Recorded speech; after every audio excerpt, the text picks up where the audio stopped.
Hello friends, myself doctor N K Bawaliya, principal of government science college Sikar. जैसा कि आपको मालूम है, कोविड-19 यानी महामारी के दौरान राजकीय विज्ञान महाविद्यालय में ऑनलाइन क्लासेस चल रही हैं। मैं समझता हूं आप घर पर स्वस्थ होंगे, ठीक होंगे और अध्ययन कर रहे होंगे। और इसी अध्ययन के लिए हम प्रयास कर रहे हैं अनवरत। और जो ऑनलाइन क्लासेज हैं या ई कंटेंट हैं, आपको व्हाट्सएप ग्रुप पर शेयर कर रहे हैं। आप इनको पढ़िए और हमें रेस्पॉन्स दीजिए और हमें बताइए कि आपको किस प्रकार का कंटेंट चाहिए। उसके हिसाब से हम आपको कंटेंट प्रेषित करें। किसी प्रकार की समस्या हो तो उसके लिए कमेंट बॉक्स में जाएं और कमेंट करें। वीडियो को देखें, शेयर करें, लाइक करें और अन्य स्टूडेंट्स के लिए भी इसे प्रचारित करें, जिससे भी घर बैठे अध्ययन कर सकें और इसका लाभ ले सकें। आज हम आपको एमएससी फाइनल ईयर बॉटनी के 9th पेपर का एक नया टॉपिक लेके आए हैं और वह टॉपिक है world centres of primary diversity of domesticated plants. सबसे पहले हमें ये जानना होगा कि डोमेस्टिकेटेड प्लांट्स कौन से हैं या पालतू पादप कौन से हैं।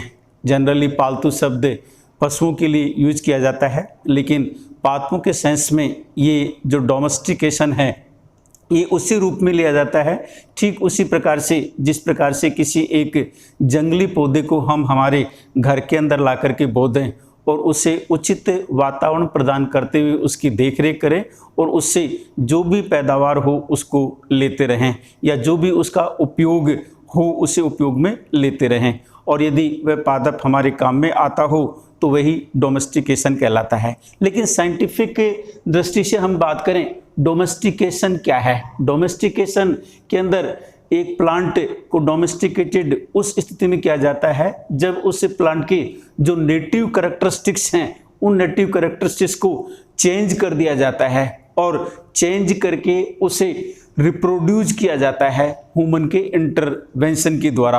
बिना ह्यूमन के इंटरवेंशन के जरिए वह ग्रो नहीं कर सकता है, रिप्रोड्यूस नहीं कर सकता है। और इस प्रकार का जो डोमेस्टिकेशन है, ये domestication is the result of development. ये एक तरह से विकास का ही परिणाम है और ये जो रिजल्ट ऑफ डेवलपमेंट है ये सिम्बायोटिक रिलेशनशिप को शो करता है।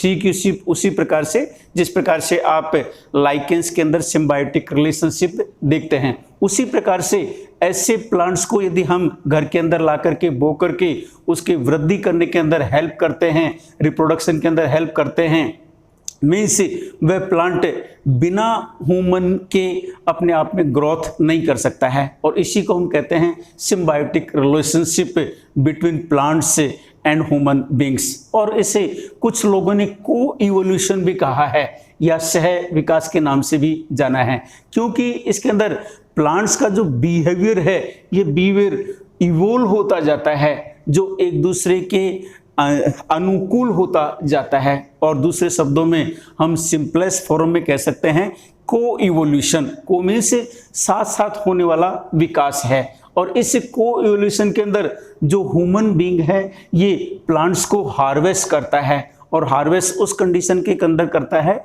जब उनसे जो भी प्रोडक्शन है उसका चयन करता है। और चयन करने का जो आधार होता है उसके कुछ लक्षण होते हैं और उस लक्षणों के आधार पर वो उनको चयन करता जाता है कि जैसे हमें किसी पादप के बड़े फ्रूट चाहिए या उसके अच्छे बीज चाहिए तो उस कंडीशन के अंदर उसके अच्छे फ्रूट्स का चयन किया जाता है और उससे अच्छे बीजों का चयन किया जाता है और उन बीजों को अगले साल बो दिया जाता है। इस पूरे प्रोसेस को डोमेस्टिकेशन के नाम से जानते हैं।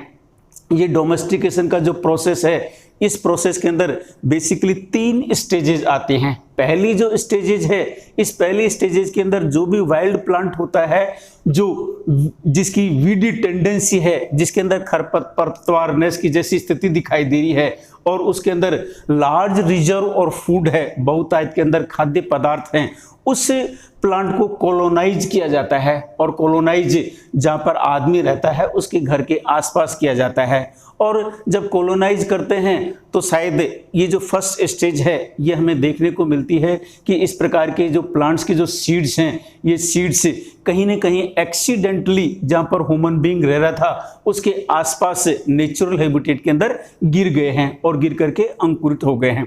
दूसरी स्टेज है जिसे हम सेकंड स्टेज कहते हैं। इस सेकंड स्टेज के अंदर जो सीड्स हैं उनको रेगुलरली ह्यूमन बीइंग हार्वेस्ट करता जाता है एज ए फूड के रूप में, खाद्यान्न के रूप में, और वह उन्हें अपने घर के आसपास बोता जाता है। और बोता है तब उसकी सुरक्षा के लिए जो भी घर के अंदर पालतू जानवर होते हैं, कैटल्स होते हैं, एनिमल्स होते हैं, जो हर्बीवोरस होते हैं, उनसे सुरक्षा के लिए उनकी फेंसिंग करता है। और फेंसिंग करता है तो इस स्टेज के अंदर वो उन प्लांट्स का जो प्रोडक्शन होता है उन प्रोडक्शन को सेलेक्ट भी करता है म्यूटेंट के रूप में, और उनसे ये भी अपेक्षा करता है कि ज़्यादा से ज़्यादा यील्ड प्राप्त हो, ज़्यादा से ज़्यादा उत्पादन प्राप्त हो, जिस प्रकार का उसे लक्षण चाहिए उस कड़ी के अंदर।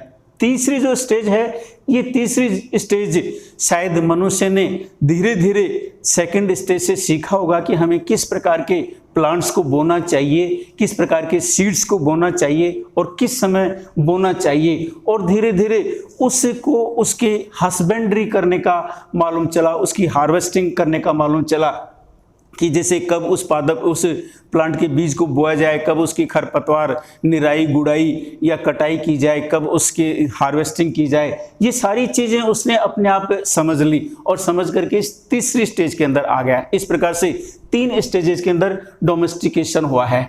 ये जो डोमेस्टिकेशन है, या हम बात कर रहे थे वर्ल्ड सेंटर्स ऑफ ओरिजिन की बात कर रहे थे, इस वर्ल्ड सेंटर्स ऑफ ओरिजिन के अंदर जो निकोलाई इवानोविच वेवलोव नामक साइंटिस्ट हुए हैं, जो 1887 के अंदर जिनका जन्म हुआ था, 1948 के अंदर उनकी मृत्यु हो गई थी, और उन्हें एक बेसिकली जेनेटिस्ट और प्लांट ब्रीडर माना जाता है। ये जीनियस साइंटिस्ट थे। जीनियस साइंटिस्ट इसलिए थे कि उनको बहुत ज़्यादा समझ थी बहुत सी चीज़ों के लिए, इतनी ज़्यादा इनोवेटिव विजन था उनका, और उसी इनोवेटिव विजन के कारण से उन्हें डार्विन ऑफ 28th सेंचुरी के नाम से जाना गया है।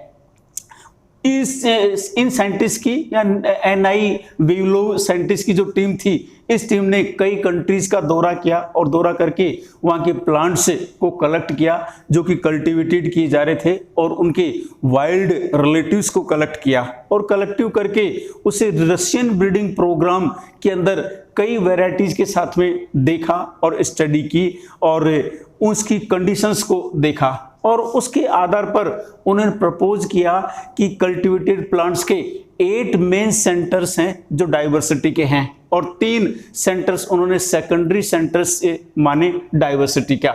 सबसे पहले हम बात करेंगे कि सेंटर ऑफ ओरिजिन और सेंटर ऑफ डाइवर्सिटी क्या है। सेंटर ऑफ ओरिजिन और सेंटर ऑफ डाइवर्सिटी एक प्रकार से ऐसा जियोग्राफिकल एरिया है उस जिसे जियोग्राफिकल एरिया के अंदर एक group of organism either domesticated और वाइल्ड की जो जीवों का समूह है, या तो वे डोमेस्टिकेटेड कंडीशन के अंदर रहते हैं या वाइल्ड स्थिति के अंदर रहते हैं, और first develop it's distinctive properties.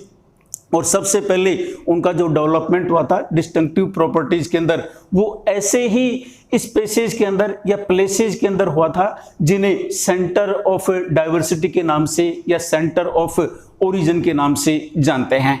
ये सेंटर ऑफ जो ओरिजिन है, इन्हें as a centre of diversity के रूप में भी माना जाता है।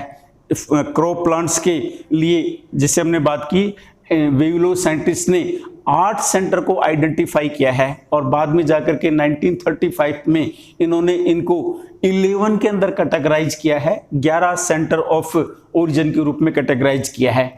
जो क्रॉप जेनेटिक डाइवर्सिटी है, ये refers to the variety of genes and genotypes found in particular crop species को आइडेंटिफाई किया है, और ये एसेंशियल हो जाता है develop improved cultivars to meet current and future breeding demands के लिए।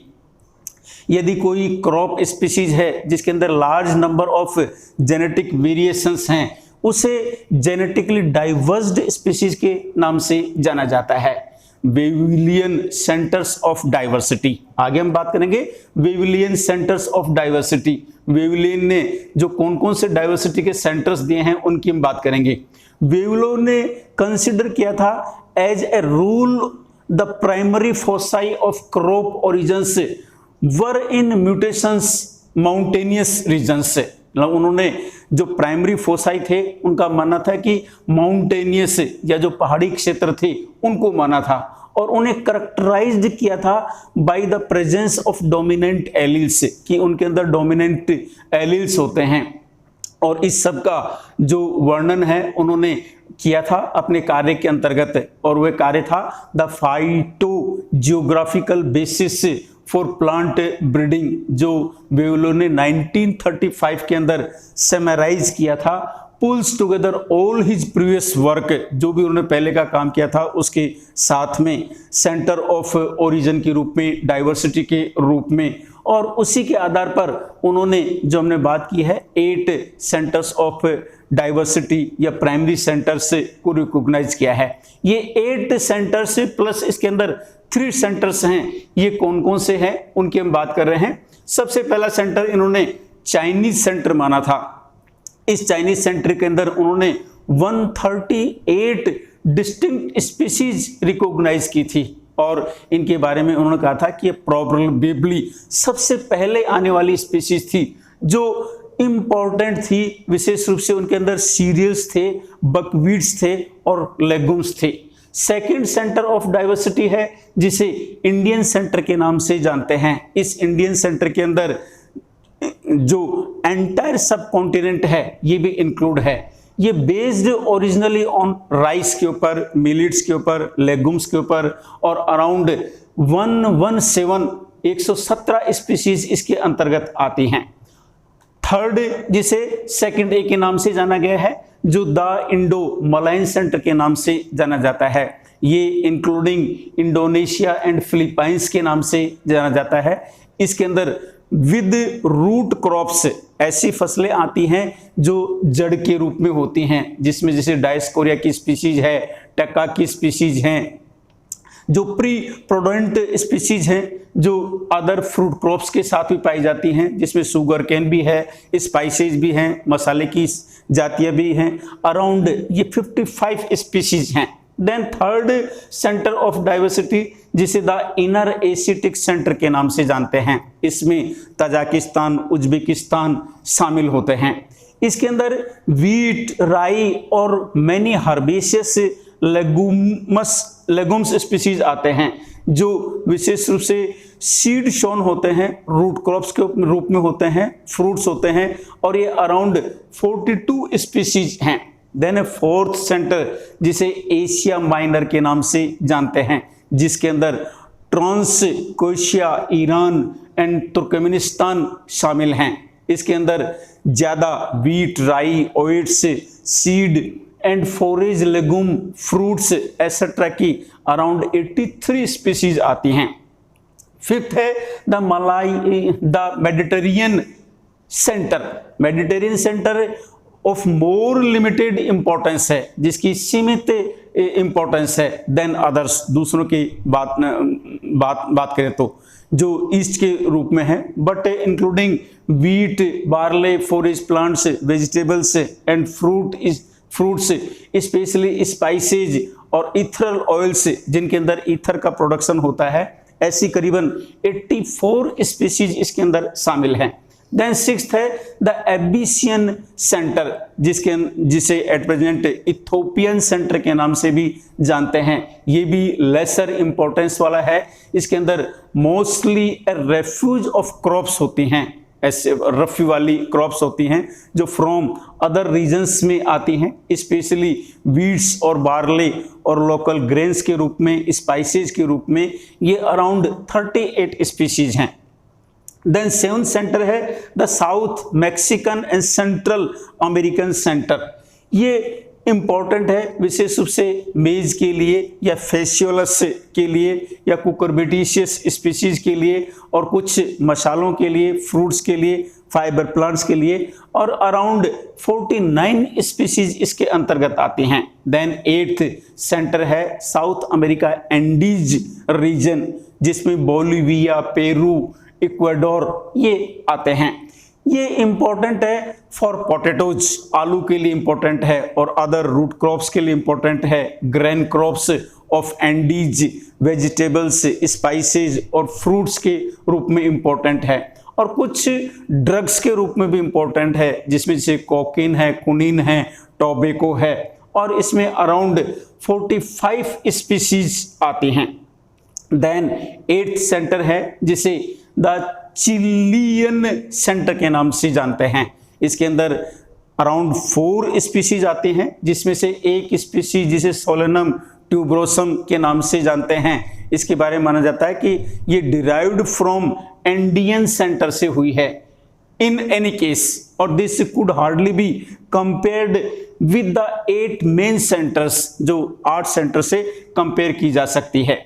देन 8th बी जिसे ब्राजीलियन पेरुवियन सेंटर के नाम से जानते हैं, ये again outside the main centres, जो मेन सेंटर से बाहर है, जिसमें ओनली 13 स्पीसीज आती हैं, जिसमें मैनीहोट आता है जिसे कशावा के नाम से जानते हैं, अरेकिस जिसे मूंगफली पीनट के नाम से जानते हैं।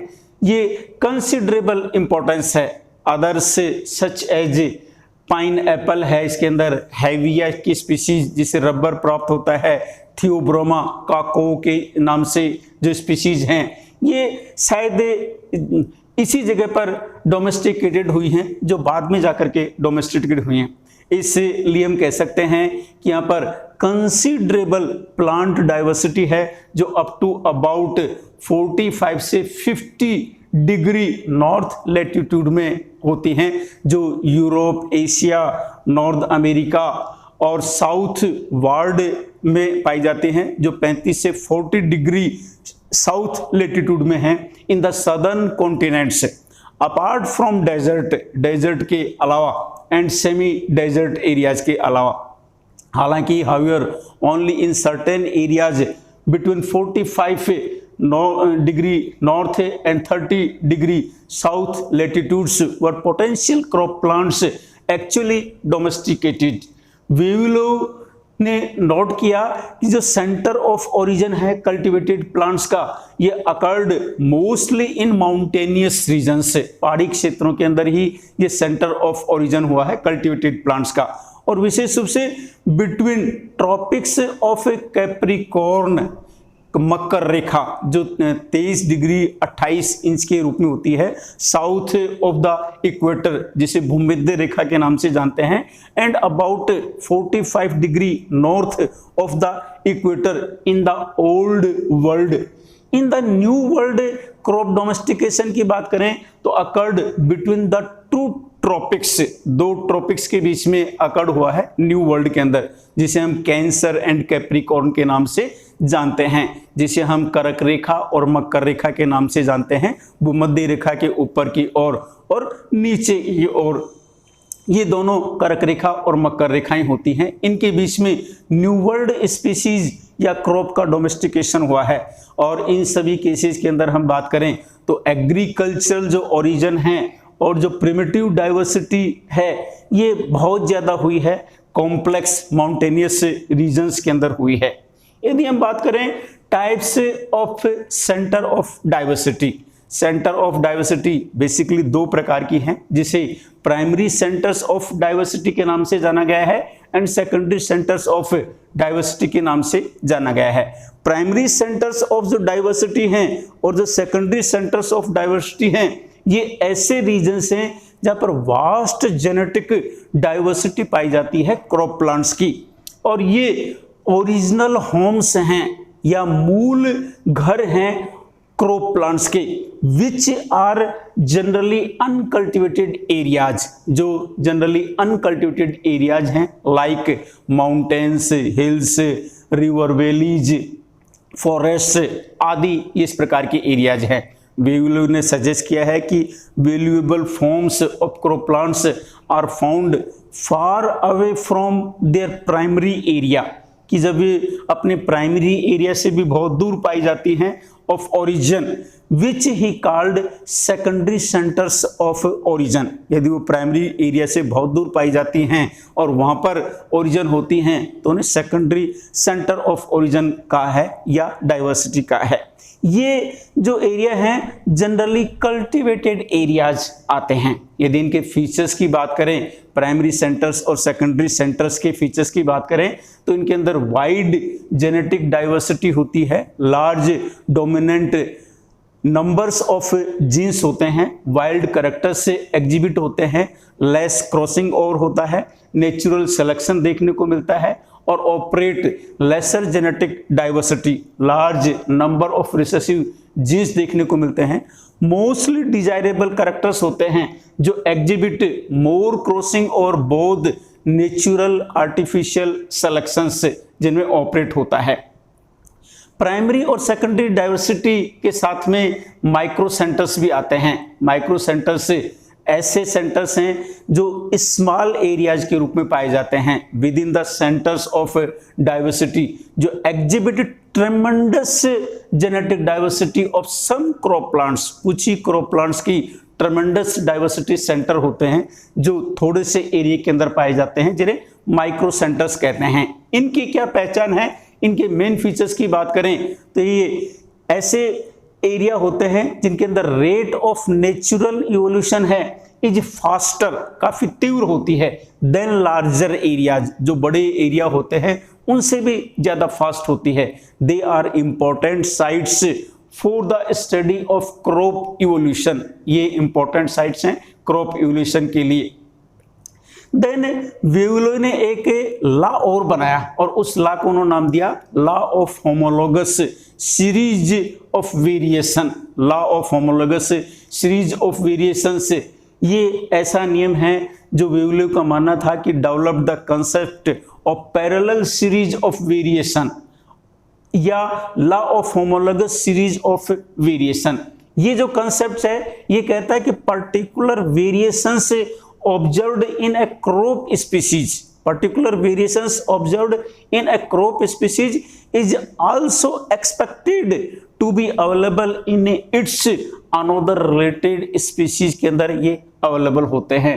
फॉर इंस्टांस कभी कभार ऐसा देखने को मिलता है, if we get dwarf collection, बोना जातियों का कलेक्शन लेते हैं in one crop species, the same may be found in other related species में भी ऐसा देखने को मिलता है।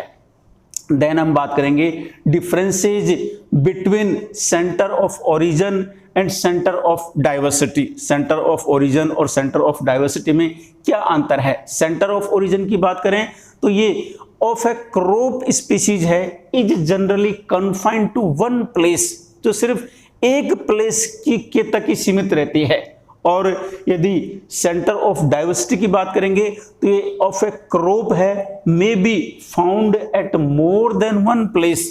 यदि कोई एक ही प्लेस पर पाई जाती है तो इसे सेंटर ऑफ ओरिजिन कहते हैं, और यदि कोई स्पीसीज एक से ज्यादा प्लेसेस के ऊपर पाई जाती है तो उसे सेंटर ऑफ डाइवर्सिटी के नाम से जाना गया है।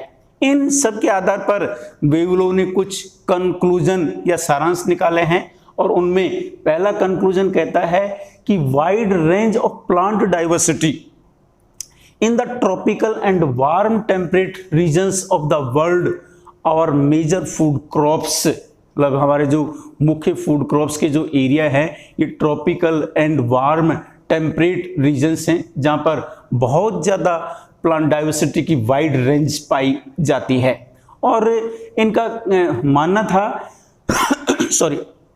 इनका मानना था कि ऐसे जो एरियाज हैं ये mainly from how mountain valley के रूप में थे, जो आइसोलेटेड फ्रॉम ईच अदर, जो एक दूसरे से अलग हो गए टू ए लार्ज एक्सटेंट, बहुत बड़े रूप में, with a very great habitat range, जिनके अंदर बहुत ज्यादा आवास की विविधता देखने को मिलती है। सेकेंड कंक्लूजन है कि people made selections of wheat, barley, oats, राई, पोटैटोज एंड मेज, इन्होंने सिलेक्शंस किया विच वर इवेंचुअली कलेक्टेड, और ये संभवतः ऐसे ही अपने आप में कल्टीवेशन के अंदर आ गया, जिसका कोई वैसे नहीं था, जैसे जैसे आवश्यकता बनी वैसे वैसे कल्टीवेशन के अंदर आ गए। थर्ड कंक्लूजन था इनका कि ये जो प्लांट्स हैं वो वीड्स, ये वीड्स के रूप में थे और possessed the syndrome of not being able to compete well with climate vegetation.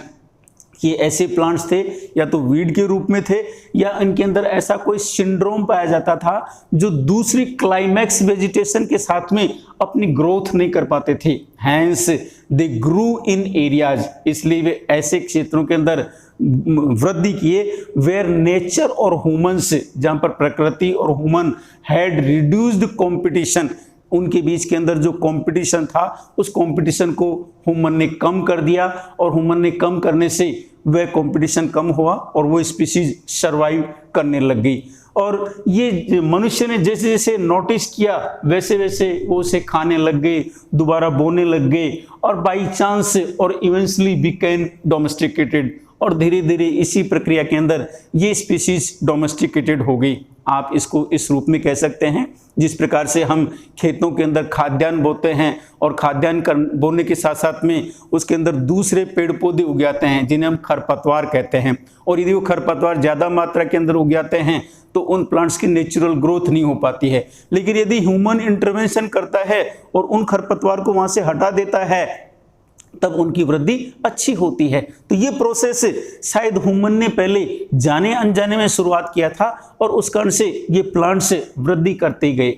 चौथा कंक्लूजन है कि सेवरल अदर वीडी प्लांट्स हैं वर नेवर और ओनली टेम्परेरी डोमेस्टिकेटेड, कि वो ऐसे थे जो कभी या टेम्परेरी डोमेस्टिकेटेड हुए थे अस्थायी रूप से, जो रिमेनिंग एज वीड्स, जो बाद में वीड्स के रूप में रह गए, बट ऑफन हाइब्रिडाइजिंग बाय चांस, लेकिन कभी कभार उनके अंदर हाइब्रिडाइजेशन हुआ तब वे कल्टिवेटेड वंस एंड दस एनहेंसिंग देयर डाइवर्सिटी, और जैसे जैसे उनका कल्टीवेशन होता गया वैसे वैसे उनकी डाइवर्सिटी बढ़ती गई।